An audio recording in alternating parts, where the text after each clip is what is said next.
Maswerteng gabi po mga ka-STL. Narito na po ang resulta ng STL Bataan para sa araw na to, 3rd draw, December 13, 2024. Araw ng Biyernes. Naway ang mga natayaan nyo pong mga numero kanina ay manalo nawa ngayong gabing ito, 8 PM. Kaya kunin nyo na po ang inyong mga tickets. Narito na po ang resulta.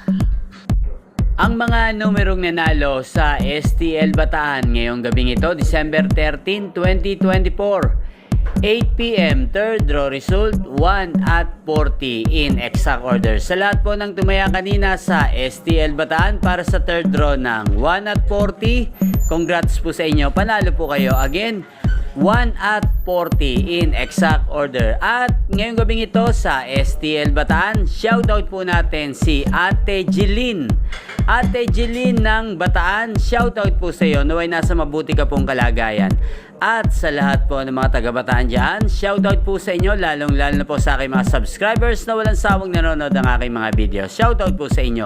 Inyo pong napanood ang resulta ng STL Bataan sa channel na to, Roderick Hernandez TV. Magkita-kita pong muli tayo bukas ng alas 11 ng umaga dito po sa channel na to. Thank you for watching.